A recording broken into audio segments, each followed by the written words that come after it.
پچھلے پروگرام میں ہم نے کچھ سوال حضرت علامہ کے دیکھے تھے جو انہوں نے منصور حلاج رحمۃ اللہ علیہ سے کیے، تو اسی سلسلے میں بھی کچھ سوال باقی ہیں، تو ان کی طرف چلتے ہیں۔ زندہ رود پھر دوبارہ حضرت منصور حلاج سے عرض کرتے ہیں کہ معرفت را انتہا نابودن است، ماتے ہیں معرفت کی انتہا نہ رہنا ہے، فنا ہو جانا ہے، زندگی اندر فنا سودن است، کویسچن مارک ڈالا ہے۔ فرماتے ہیں یہ بتائیں کہ کیا زندگی کو فنا کے اندر آرام دینا یعنی فنا ہو جانا یہ معرفت کی انتہا ہے؟ سر اب اس کا جواب حلاج یہ دیتے ہیں جی کہ سکر یاراں از تہی پیمان گیست۔ فرماتے ہیں کہ یاروں کا جو سکر ہے وہ تہی پیمانگی کی وجہ سے ان کے پیالے خالی ہیں سر، نیستی از معرفت بیگانگی است، اور نیستی جو ہے یہ معرفت سے بیگانہ ہے۔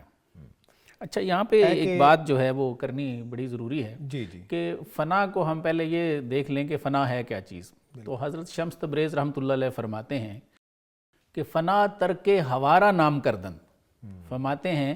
کہ فنا کا مطلب ہے کہ آپ کی خواہش نفس ختم ہو جائے، صحیح، بقا جملہ صفات شرا شمردن، اور اللہ کی جو ساری صفات جو ہیں جب وہ انسان میں آ جاتی ہیں فنا ہونے کے بعد صحیح ہے، تو پھر وہ بقا باللہ ہے۔ وہ غفاری و قہاری و قدوسی و جبروت، جی یہ چار عناصر ہو تو بنتا ہے مسلم۔ تو اگر ہم اس سے جو سکر اور صاو کی بحث داتا صاحب نے بھی کی ہے حضرت باعث بستامی رحمۃ اللہ علیہ نے بھی کی ہے، تو اگر اس سکر کو تو انہوں نے بزرگی فرمایا، یعنی یہ وہ لوگ ہیں صاحب سکر جو ہیں جو ہوش میں نہیں ہیں، مجذوبیت ہے، لیکن وہ خود سے طاری نہیں کی انہوں نے، جی ہیں متلاشی حق کے ہی، وہ تو ایک ادنی درجے کا فقر ہے۔ صوفیہ نے یہاں تک لکھا ہے کہ یہ جو مجذوبیت ہے یہ ادنی درجے کی فقیری ہے، اگر یہ اعلیٰ درجے کا فقر ہوتا تو تمام پیغمبر مجذوب ہوتے۔ بے شک ایسے۔ تو یہاں سے یہ سمجھ آتی ہے کہ یہ مجذوبیت کی طرف اشارہ نہیں ہے، یہ ان نام نہاد صوفیہ کی طرف اشارہ ہے کہ جو صرف جو ہے وہ دنیا سے کٹ جاتے ہیں کہ جی ہم فنا ہو گئے ہیں۔ تو ہندوستان میں بلکہ یہ ایک رہا ہے گروہ ایسا کہ جو غیر مسلموں کا کہ وہ مانگتے تھے، ٹھیک ہے، اور دنیا سے دور رہتے کہ جی ہم نے یہ ایک نیستی جو ہے یا فنا جو ہے وہ حاصل کر لی۔ اصل تو یہ ہے کہ اس کیفیت میں بندے کے وہ ظاہری جو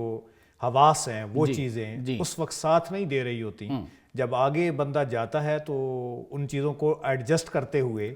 اس اصل منزل کی جانب جاتا ہے۔ وہی بات جو آپ نے بتائی ہے شمس تبریز والی کہ اس کی صفات کا رنگ آتا ہے، اس کا نور آئے شر صدر ہو تو پھر معاملہ ہے۔ تو اس میں جو انہوں نے فرمایا نا منصور حلاج رحمۃ اللہ علیہ نے کہ یہ جو یار ہیں اس دور کے ان کا جو سکر ہے یہ تہی پیمانگی کی وجہ سے، اس کا مطلب یہ ہے کہ وہ معاصر جو مسکرین تھے ان کے اوپر آپ نے تنقید کی۔ بالکل ایسے ہی۔ اچھا، اے کہ جوئی در فنا مقصود را، اور اے وہ لوگ، یا آپ بھی اگر اس کا خیال کرتے ہو کہ مقصود جو ہے وہ فنا میں ہے، ایسی فنا میں نہیں ہے، جی در نمی یابد عدم وہ موجود رہا، فرماتے ہیں عدم جو ہے یعنی نہ ہونا یہ موجود کو نہیں پا سکتا، اللہ تو ہر وقت موجود ہیں۔ بے شک ہے سر۔ تو اس سے یہ بھی پتہ چلتا ہے پروفیسر صاحب کہ آج ہمارے پاس جو لوگ بظاہر اس ابا کو اوڑھ کے آ جاتے ہیں، گدڑی وغیرہ کو، جس پہ حضرت اقبال نے بھی پشمینہ پوش تھال مست اور اس قسم کے طنز کے ساتھ نیست ہر سنگے کے می تابت گوہر، تو ضرورت اس چیز کی ہے کہ ان چیزوں کو بھی دیکھا جائے کہ صرف اس جیسا رنگ روپ بنانے سے نہیں، مقاصد الامور بے مقاصد یا مشہور قاعدہ بھی ہے۔ بالکل ایسے۔